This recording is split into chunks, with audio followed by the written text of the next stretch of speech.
ತುಳುನಾಡು ಸಂಸ್ಕೃತಿ ಆಚರಣೆ ಎಲ್ಲದರಲ್ಲೂ ವಿಭಿನ್ನ.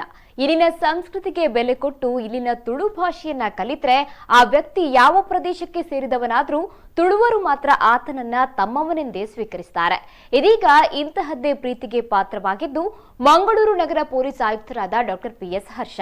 ಹೌದು, ತುಳುವರಿಗೆ ತುಳುವಿನಲ್ಲೇ ತುಡರ ಪರ್ವ ಅಂದ್ರೆ ದೀಪಾವಳಿ ಹಬ್ಬದ ಶುಭಾಶಯವನ್ನ ತಿಳಿಸುವ ಮೂಲಕ ಡಾಕ್ಟರ್ ಪಿಎಸ್ ಹರ್ಷ ತುಳುವರ ಮೆಚ್ಚುಗೆಗೆ ಪಾತ್ರವಾಗಿದ್ದಾರೆ. ಪ್ರತಿ ವರ್ಷ ಯಾನೆಯನ್ನ ಪರಿವಾರದೊಟ್ಟಿಗೂ ತುಡರ ಪರ್ಬನು ಆಚರಣೆ ಮಲ್ತೊಂದಿತ್ತೆ.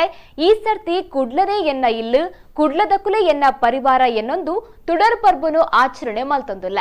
ಈ ತುಡರ್ ಪರ್ಬ ಮಾತೆರ್ನಲ ಜೀವನಡು ಬೊಲ್ಪು ಕನಬಡು ಕುಡ್ಲದ ಮಾತಾ ಜನಕ್ಲೆಗೂ ತುಡರ್ ಪರ್ಬದ ಉಡಲದಿಂಜಿನ ಮೋಕಿದ ಎಡ್ಡೆಪ್ಪು ಅಂತ ಹರ್ಷ ಟ್ವೀಟ್ ಮಾಡಿದ್ದಾರೆ. ಸದ್ಯ ಈ ಟ್ವೀಟ್ಗೆ ತುಳುವರಿಂದ ಭಾರಿ ಪ್ರತಿಕ್ರಿಯೆ ವ್ಯಕ್ತವಾಗಿದೆ. ನೀವು ನಮ್ಮ ತುಳುನಾಡಿನವರೇ ಅಂತ ಪ್ರೀತಿಯಿಂದ ಹರ್ಷರಿಗೆ ಜನರು ದೀಪಾವಳಿ ಶುಭಾಶಯವನ್ನ ತಿಳಿಸಿದ್ದಾರೆ.